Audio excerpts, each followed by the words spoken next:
ఈ రోజే డౌన్లోడ్ చేయండి. మీ ఫేవరెట్ షోస్ చూడండి. లక్ష్మమ్మ ఇందులో అలంకారం చేయడం చూశాను.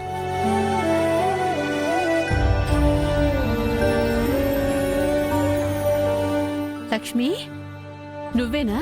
నేనేనమ్మా. అయ్యగారి ఫోటోకి అలంకరణ చేసింది.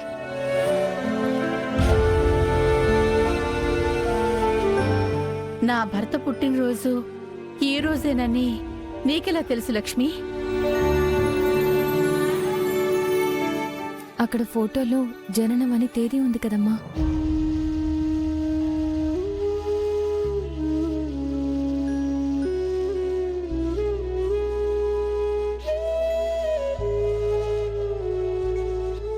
లక్ష్మి,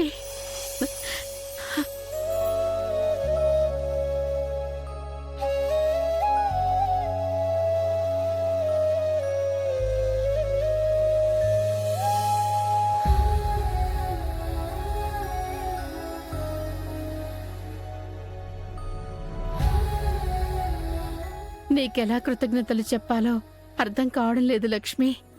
మేము చేయాల్సిన పనులు కూడా గుర్తు పెట్టుకుని చేస్తున్నావు. ఈ రోజు నా జీవితంలో మర్చిపోలేని రోజు. నాకు తెలుసమ్మా. అందుకే మీరీరోజు అయ్యగారి జ్ఞాపకాలతో ఆనందంగా ఉండాలి. ఈరోజు మీ కళ్ళల్లో కన్నీళ్లు చూడకూడదనే ఉద్దేశంతో అయ్యగారి ఫోటోని అలంకరించాను. అలాగే పాయసం కూడా చేశాను. మీరు చెయ్యాల్సిన పనులన్నీ సగం లక్ష్మీనే చేసింది వదినా.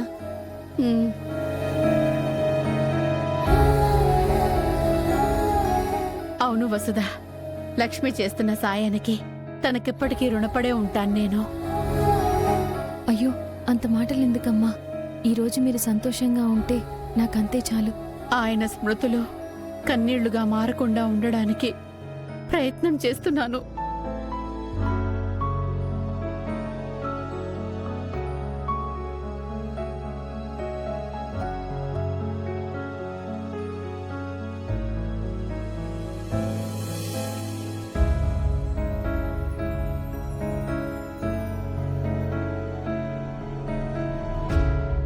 లక్ష్మి, లక్ష్మి, నాదొక చిన్న సందేహం. అడగొచ్చో లేదో తెలీదు, కానీ అడిగేస్తున్నాను. ఏంటమ్మా అది? మా వదినకి నువ్వంటే చాలా అభిమానం, చాలా ఇష్టం కదా. అలాంటి మనిషికి నీకు విహారికి పెళ్ళయిందని తెలిస్తే ఆమె పరిస్థితి ఏంటోనని ఎప్పుడైనా ఊహించావా? యమునమ్మకి ఎట్టి పరిస్థితుల్లోనూ నిజం తెలీదమ్మా. ఒకవేళ తెలియాల్సిన సిచ్యుయేషన్ వస్తే? ఆ పరిస్థితిని నా ప్రాణం పోయినా రానివ్వనమ్మా. ఆమెకెప్పటికీ నిజం తెలియనివ్వనమ్మా. ఎన్ని రోజులు నిజాన్ని దాచగలవు నువ్వు?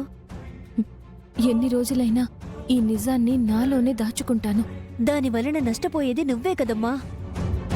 నేను నష్టపోయినా మీ కుటుంబం సంతోషంగా ఉంటారు కదమ్మా. యమునమ్మ గౌరవంగా తలెత్తుకుని నిలబడతారు. విహారీ గారు, సహస్రమ్మ గారు ఆనందంగా ఉంటారు కదమ్మా. కానీ లక్ష్మి, నిజం తెలిసిన రోజు నీ త్యాగం ఎవ్వరికీ అర్థం కాదు. ఆ త్యాగం మోసంలా కనపడొచ్చు. ముఖ్యంగా మా వదిన ఎలా తీసుకుంటుందో కూడా అర్థం కావట్లేదు. అమ్మా, అంతవరకు రానివ్వను. ఆ పరమేశ్వరుడి గొంతులో గరళాన్ని దాచినట్లు ఈ నిజాన్ని నా గుండెల్లో దాచి సమాధి చేసి ఉంచుతానే తప్పించి ఎట్టి పరిస్థితుల్లోనూ యమునమ్మకి నిజం తెలియనివ్వను. సరే లక్ష్మి, జాగ్రత్త.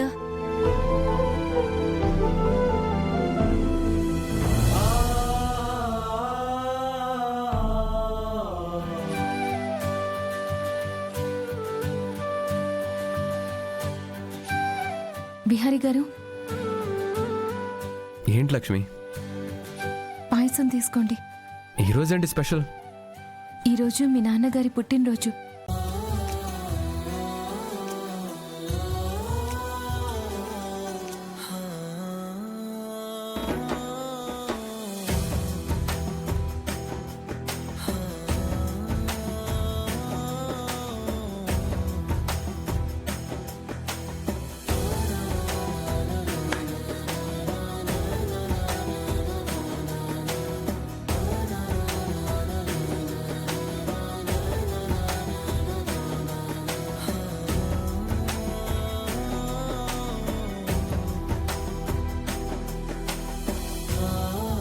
విహారీ గారు పాయసం తీసుకోండి. ఏంటలా ఆలోచిస్తున్నారు? ఈరోజు నాన్న బర్త్డే కదా. చిన్నప్పుడు నాన్నతో ఉన్న గతం అంతా ఇప్పుడు గుర్తొస్తుంటే నాన్నతో నేను గడిపింది కొన్ని క్షణాలైనా అనిపిస్తుంది. చాలా తక్కువ సమయం గడిపాను నాన్నతో. ఇప్పటికీ నాకు మా నాన్నే నా ఇన్స్పిరేషన్, మా నాన్నే నా ఎమోషన్. బాధలో ఉన్నప్పుడు ఆయన మాటే నాకు ఓదార్పు. మా నాన్నని చాలా మిస్ అవుతున్నాను కనకం.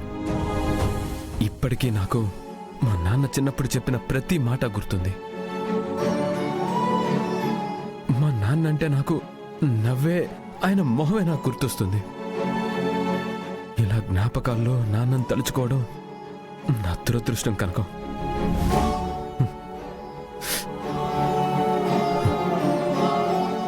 మీరు బాధపడకండి విహారీ గారు. మీ నాన్నగారు ఎక్కడున్నా మిమ్మల్ని చూస్తూనే ఉంటారు. మీరిలా బాధపడితే ఆయన ఆత్మ క్షోభిస్తుంది. మీరు నవ్వుతూ ఉంటేనే ఆయన ఆత్మ శాంతిస్తుంది. ఆయన్ని తలుచుకున్న ప్రతిసారి ఆయన మరణానికి కారకుల్ని కనుక్కోలేకపోయాననే బాధ ఎక్కువ ఉంటుంది. నాన్న చావుకి కారణమైన వాళ్ళు ఎన్ని రోజులు తప్పించుకొని తిరిగినా, ఎక్కడ దాక్కున్నా వాళ్ళని వదలను, వెతుక్కుంటూ వెళ్తాను. నాకు మా నాన్నని దూరం చేసిన వాళ్ళని పట్టుకుంటాను. వాళ్ళకి శిక్ష పడే వరకు నాకు మనశ్శాంతి కూడా ఉండదు. మీరు అనుకున్నవన్నీ నెరవేరుతాయి విహారీ గారు. ఈ పాయసం తీసుకోండి.